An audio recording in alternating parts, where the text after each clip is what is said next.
السلام علیکم ورحمۃ اللہ وبرکاتہ۔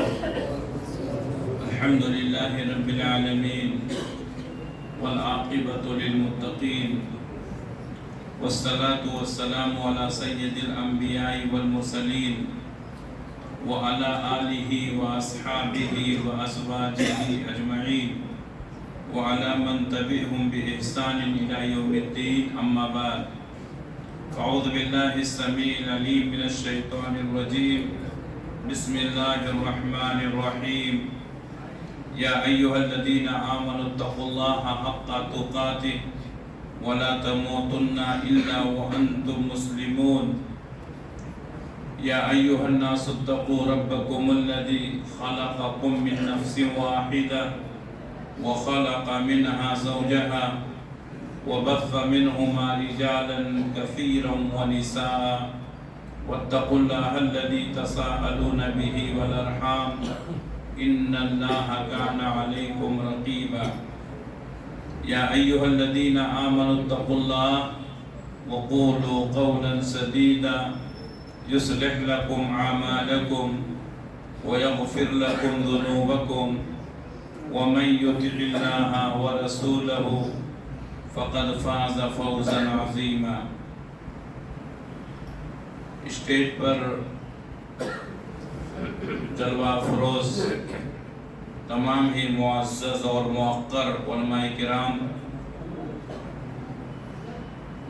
محترم سامعین، عزیز بچوں، بزرگوں، پردہ نشین ماؤں اور بہنوں، آج کا یہ پروگرام جو مرکزی مسجد اہل حدیث چار مینار ٹرسٹ بورڈ بنگلور کی جانب سے آج بتاریخ 27 ستمبر 2025 بروز ہفتہ بعد نماز مغرب مسجد عمر فاروق سارا پالنیا میں منعقد ہے۔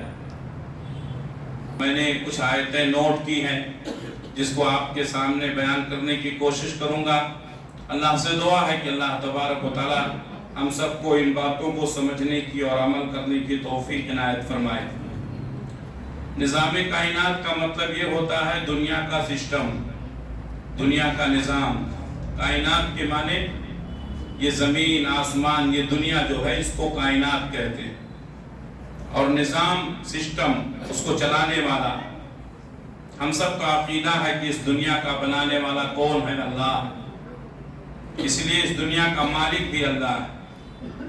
تو نظام کائنات کے سلسلے میں سب سے پہلے ہمیں یہ معلوم ہونا چاہیے کہ خالق کائنات کون ہے۔ خالق کائنات اللہ ہے، چونکہ یہ اللہ کی پراپرٹی ہے، یہ اللہ تبارک و تعالیٰ کی ملکیت ہے، اس لیے خالق کائنات بھی وہی ہے، مالک کائنات بھی وہی۔ چونکہ کائنات میں اسی کا تصرف چلتا ہے، اس لیے مدبر کائنات بھی وہی ہے۔ وہ جو چاہتا ہے کرتا ہے، جس طرح چاہتا ہے کرتا ہے، اور اسی کی چاہت کے مطابق یہ نظام اور سسٹم چل رہا ہے۔ ہم بچپن میں ایک نظم پڑھا کرتے تھے، آج بھی مجھے وہ نظم یاد آیا اس موقع پر۔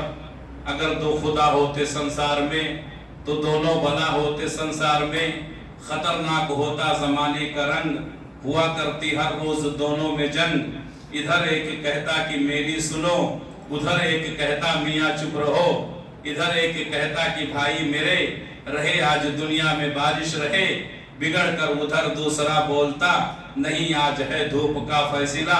غرض دونوں لڑتے لڑاتے یوں ہی، شب و روز فتنے اٹھاتے یوں ہی، زمین کانپتی آسماں کانپتا، لڑائی سے سارا جہاں کانپتا۔ تو معلوم یہ ہوا خالق کائنات بھی ایک ہے، مالک کائنات بھی ایک ہے، مدبر کائنات بھی ایک۔ یہ ہم سب کا عقیدہ۔ اللہ تبارک و تعالیٰ نے اس کائنات کو ایک نظام، ایک سسٹم کے تحت پیدا کیا۔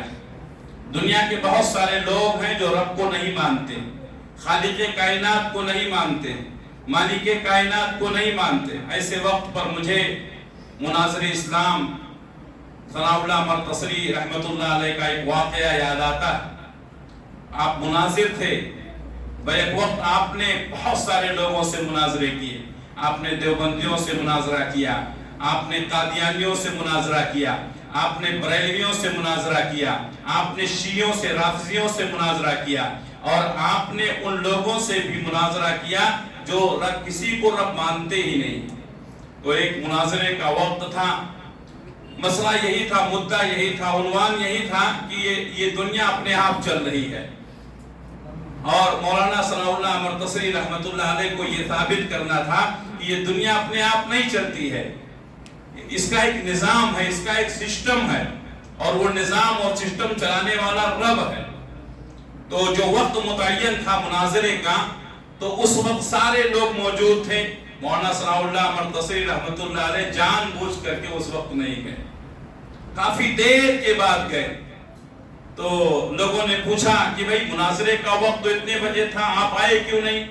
تو کہا جب میں آ رہا تھا تو راستے میں ایک ندی تھی، اب ندی جو ہے مجھے پار کرنا تھا، میں نے انتظار کیا، کوئی پار کرانے والا نہیں تھا، کوئی کشتی نہیں تھی، تو میں نے دیکھا کہ ایک درخت اپنے آپ کٹا، اس کے بعد درخت کے اپنے آپ پٹرے بن گئے، اس کے بعد میں نے دیکھا دیکھتے ہی دیکھتے ایک ناؤ بن گئی، ایک کشتی بن گئی، پھر وہ کشتی چل کر کے ہمارے پاس آ گئی، پھر ہم اس کشتی پر سوار ہو گئے، پھر اس کے بعد پہنچے آپ کے پاس۔ اب اتنا سب کچھ ہوا تو دیر تو لگے گی ہی۔ تو لوگوں نے کہا بیوقوف آدمی ہیں آپ، ایسا کیسے ہو سکتا ہے؟ اپنے آپ درخت کیسے کٹے گا؟ اپنے آپ اس کے پٹرے کیسے بنیں گے؟ اپنے آپ کشتی کیسے بنے گی؟ اور اپنے آپ چل کر کیسے آئے گی؟ تو مولانا ثناء اللہ مرتصری رحمت اللہ علیہ نے کہا یہی تو میں بتا رہا ہوں کہ یہ دنیا اپنے آپ نہیں چلتی ہے، اس کو چلانے والا ایک رب ہے۔ جب ایک درخت اپنے آپ نہیں کٹ سکتا ہے، ایک کشتی اپنے آپ نہیں بن سکتی ہے، ایک پٹرا اپنے آپ نہیں بن سکتا ہے، تو اتنی بڑی کائنات اپنے آپ کیسے چل سکتی ہے؟ میرے بھائیوں، اللہ تبارک و تعالیٰ نے ان کو وہ ہمت دی تھی، وہ سوچ دی تھی، وہ فکر دی تھی، لوگوں کے مزاج کو سمجھتے تھے اور اس مزاج کے مطابق ان کو جواب دیتے تھے، اسی لیے ان کو مناظر اسلام کہا جاتا ہے۔ میرے بھائیوں، یہ کائنات اللہ تبارک و تعالیٰ کی بنائی ہوئی کائنات ہے، اس میں ہر ایک چیز میں ہمارے لیے عبرت اور نصیحت ہے۔ اللہ تبارک و تعالیٰ نے قرآن مجید میں بار بار ہم کو مخاطب کیا ہے، آسمان کی طرف دیکھو، آسمان کی بلندیوں کی طرف دیکھو، یہ بغیر ستون کے، بغیر دروازے کے کس نے بنا دیا؟ آج ہم معمولی ایک گھر بناتے ہیں، ایک گھر میں کتنے پلر ہونا، کتنے ستون ہونا، یہ ہم سب انجینئر کے ذریعے سے پتہ لگا کر کے اپنے گھر کی عمارت کھڑی کرتے ہیں، لیکن اتنی بڑی کائنات، اتنا بڑا نظام، یہ 7 آسمان بغیر کسی ستون کے، بغیر کسی پلر کے، اللہ تبارک و تعالیٰ نے بار بار کہا آسمان کی طرف دیکھو، پھر آسمان کی طرف دیکھو، پھر آسمان کی طرف دیکھو، تمہیں کوئی شگاف نہیں نظر آئے گا، تمہیں کوئی دراڑ نہیں نظر آئے گا، تمہیں کوئی سوراخ نظر نہیں آئے گا۔ یہ اللہ کی قدرت کی سب سے عظیم شاہکار ہے۔ تو یہ اللہ تبارک و تعالیٰ کی شاہکار ہمیں اس بات پر متوجہ کراتی ہے کہ اس کا بنانے والا کوئی ضرور ہے۔ اللہ تعالیٰ نے آسمان بنایا، زمین بنائی، اللہ تعالیٰ نے زمین کے متعلق فرمایا کہ ہم نے زمین کو تمہارے لیے ہموار کر دیا ہے، ہم اس زمین پر کھیتی کرتے ہیں، بہترین غلہ تیار ہوتا ہے، ہم اس زمین سے مختلف قسم کے میٹیریل نکالتے ہیں، یہ زمین ہمیں دیتی ہے، زمین میں رنگ برنگ کے پھول اور پھل ہیں جو ہم دیکھتے ہیں، استعمال کرتے ہیں، زمین کو ہم ہموار کر کے یہاں پر آبادی بساتے ہیں، زمین پر مختلف قسم کی بلڈنگیں کھڑی ہوتی ہیں۔ ایک زمانہ تھا کہ 1 منزل 2 منزل 3 منزل ہو جاتا تھا تو آدمی ڈرتا تھا، آج 100 منزلہ عمارتیں تیار ہو رہی ہیں۔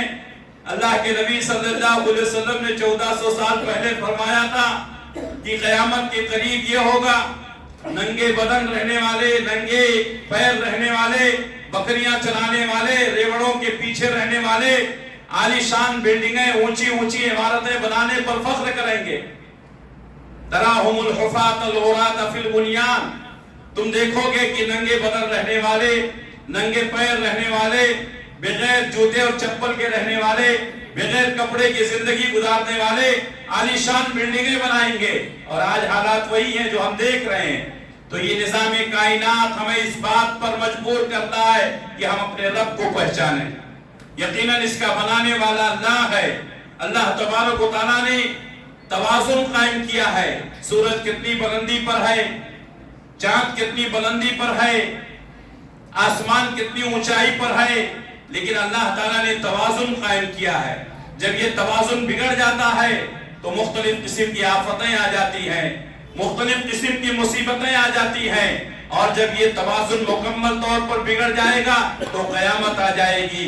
جیسا کہ اللہ تبارک و تعالیٰ نے فرمایا قرآن مجید میں، بارہا اس کا ذکر کیا ہے کہ آسمان پھٹ جائے گا، آسمان کے ٹکڑے ٹکڑے ہو جائیں گے، سورج اور چاند بے نور ہو جائیں گے، ستارے جھڑ جائیں گے، اور اللہ تبارک و تعالیٰ قیامت قائم کر دے گا. تو میرے بھائیوں، یہ نظام کائنات ہمیں اپنے رب کی پہچان بتاتا. اللہ تبارک و تعالیٰ نے بارہا قرآن مجید میں فرمایا، ہم نے رات بنائی، دن بنایا تاکہ تم رات میں آرام کرو، دن میں کماؤ، معاش تلاش کرو. میرے بھائیوں، ایک انسان کتنا بھی تھکا ہارا ہوا ہو، جب وہ رات میں سوتا ہے، اللہ تبارک و تعالیٰ نے رات کی نیند کو اتنی اچھی بنائی ہے. کتنا بھی تھکا ہارا انسان، اگر اسے کوئی بیماری نہیں ہے، کوئی پریشانی نہیں ہے، تو کتنا بھی تھکا ہوا انسان رات میں گہری نیند سوتا ہے، صبح کو تازہ دم ہو جاتا ہے. لیکن جب بیماریاں آ جاتی ہیں، پریشانیاں آ جاتی ہیں، تو صرف نیند سے اس کی تھکان دور نہیں ہوتی ہے. یہ اس کی نیند کا مسئلہ نہیں ہے، اس کی بیماری کا مسئلہ. لیکن آج لوگوں نے اللہ کے اس نظام کو بدل دیا. ایک بڑا طبقہ ہے جو دن میں معاش کمانے کے بجائے، روزی کمانے کے بجائے رات میں ڈیوٹی کرتا ہے، رات میں محنت کرتا ہے، اور وہ لوگ دن میں سوتے ہیں. یہ قانون فطرت سے بغاوت ہے، یہ نظام کائنات سے بغاوت ہے. ہم بہت سارے ایسے نوجوانوں کو جانتے ہیں جنہوں نے زیادہ پیسے کی لالچ میں، جو لوگ باہر کی کمپنیوں میں، باہر کی آفسوں میں کام کرتے ہیں، وہ اس بات کو اچھی طرح سے جانتے ہیں رات میں ڈیوٹی کرنے والوں کو تنخواہ زیادہ ملتی ہے، رات میں ڈیوٹی کرنے والوں کو کام کم کرنا پڑتا ہے. تو لوگ سوچتے ہیں کام بھی کم کرنا ہے، پیسے بھی زیادہ ملتے ہیں، اس لیے نائٹ ڈیوٹی کرتے ہیں. اللہ تعالیٰ نے دن کمانے کے لیے بنایا تھا، رات میں کما رہا ہے. نتیجہ کیا ہوتا ہے؟ دن میں سوتا ہے. کچھ دنوں تک یہ بات صحیح رہتی ہے، اس کی صحت ساتھ دیتی ہے، لیکن دھیرے دھیرے اس کی صحت بگڑنے لگتی ہے، اس کے خاندان پر اور اس کے گھر والوں پر اس کا اثر پڑتا ہے. کتنے ایسے طلاق اور خلا کے واقعات ہو گئے کہ بیوی کو یہ شکایت ہے کہ شوہر اس کو وقت نہیں دیتا ہے، اس کی ضرورتیں نہیں پوری ہوتی ہیں. نظام کائنات کا ایک سسٹم ہے، نظام کائنات کا ایک اصول ہے. ان اصولوں سے بغاوت کریں گے تو نہ ہم دنیا میں سکون پا سکیں گے، نہ آخرت میں سکون پا سکیں گے. اللہ تبارک و تعالیٰ نے آرام کرنے کے لیے رات بنائی ہے، روزی کمانے کے لیے دن بنایا ہے. اس لیے دن میں روزی کمائیں، رات میں آرام کریں. یہی قانون فطرت ہے، یہی نظام کائنات ہے. اسی طریقے سے اللہ تبارک و تعالیٰ نے فرمایا کہ ہم نے رات کو بنایا، ہم نے دن کو بنایا. اگر ہم رات کو لمبی کرنا چاہیں تو ہم اس کو کوئی کم نہیں کر سکتا ہے. اگر ہم رات کو مختصر کرنا چاہیں، کم کر دیں، تو اس کو کوئی زیادہ نہیں کر سکتا ہے. تو یہ بھی ایک نظام ہے. گرمیوں کے مہینے میں رات مختصر ہو جاتی ہے، چھوٹی ہو جاتی ہے، دن لمبا ہو جاتا ہے. اور سردیوں میں رات لمبی ہو جاتی ہے، دن چھوٹا ہو جاتا ہے. یہ رب کی حکمت ہے. پوری دنیا مل کر کے اگر رات کو گرمیوں کے دنوں میں بڑی کرنا چاہے، نہیں کر سکتا ہے. یا اسی طریقے سے دن کو چھوٹا کرنا چاہے، نہیں کر سکتا ہے. سردی کے مہینوں میں رات بڑی ہوتی ہے، آپ چھوٹا کرنا چاہے نہیں کر سکتے ہیں. دن کو آپ بڑا کرنا چاہے نہیں کر سکتے ہیں. یہ قدرت کا نظام ہے، یہ قدرت کا سسٹم ہے، یہ نظام کائنات ہے جو ہمیں اس بات کو سوچنے پر مجبور کرتا ہے کہ انسان مجبور ہے، انسان بے بس ہے، انسان کے اپنے اختیار میں کچھ نہیں. انسان پانی کا بلبلہ ہے. ابھی آج کے ایک نوجوان کی اچانک موت نے لوگوں کے دلوں کو ہلا دیا. اکثر لوگ سمجھتے ہیں